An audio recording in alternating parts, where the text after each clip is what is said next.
I just got to focus on Tampa here for a second. Tampa's offensive line continues to be the downfall of this team. And I understand that people can point to Tom Brady and him not playing effective football. I think that there is a case to be made there. And, when you look at him statistically, the numbers don't really reflect him playing that well this year. I think in large part it's due to the fact that the offensive line is a dumpster fire. They can't protect him. And even though that the Bucs are still competitive in these games, the Bucs should effectively be scoring at least 10 to 15 more points per game here. Only scoring 18 points against the Steelers. And that Steelers defense is dealing with a bunch of injuries to begin with. This is a very poor performance as far as I'm concerned when it comes to the Bucs. When I look at Tampa, this team should probably be sitting at a 5-1 record right now. But they're sitting at a 3-3 record. And I think it's in by and large due to what that offensive line is doing for the offense. They're just not doing their job. And that's what you saw right before halftime when Brady was effectively chewing out the offensive line. And I think it is well-deserved because Tom's getting hit. Granted, Tom may not be the most sacked quarterback in the league. That's probably reserved for Carson Wentz of the Commanders or maybe Matt Ryan for the Colts. But, when you're getting effective pass rushes against you consistently, it's going to have an effect. And this is not an issue of Tom not having enough receivers or having enough targets. He's got plenty to work with here. But it's the offensive line. They are not winning the battle on the line of scrimmage. And it's having an effect because, when you look back to what this team did last year from an offensive standpoint, they were fine. Tom had 40 touchdowns last year. They were one of the highest scoring offenses in the league last year. And you go into this year, and some of the injuries that they've had on their offensive line and some of the departures that they've had from their offensive line this past offseason, they are showing.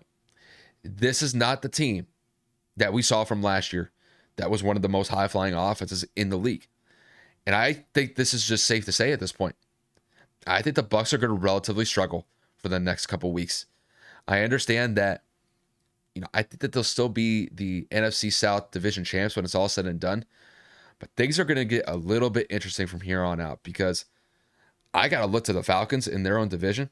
They're tied with the Bucs right now. Granted, the Bucs have the tie holder or they have the tiebreaker over the Falcons.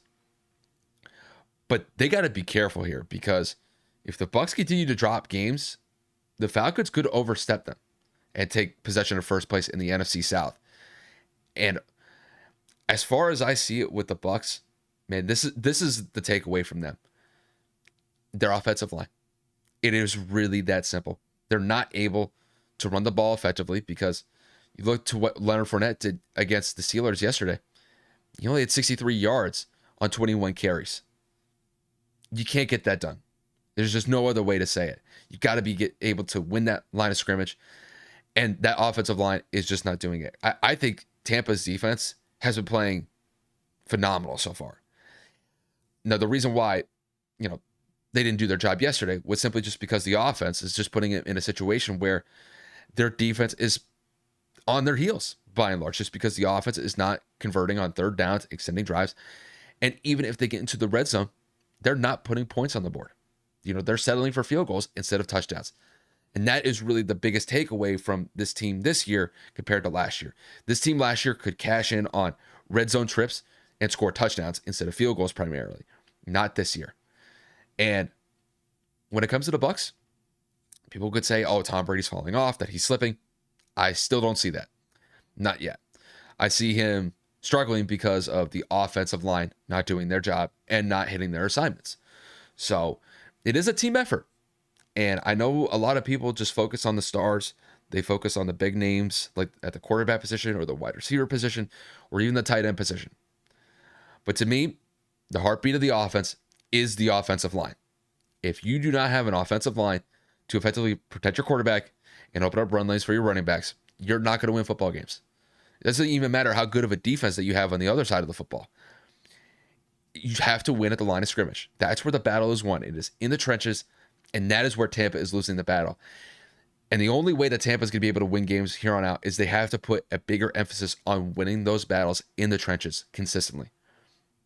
And until they do that, they are going to struggle. There's no other way to say it.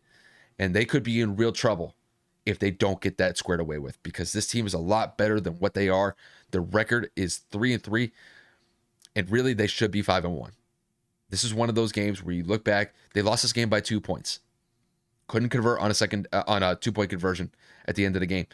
And not only that, their defense couldn't stop Mitchell Trubisky in the offense when that Bucs defense needed a stop. So you could say it was a team failure here, because this was a result they should not have had.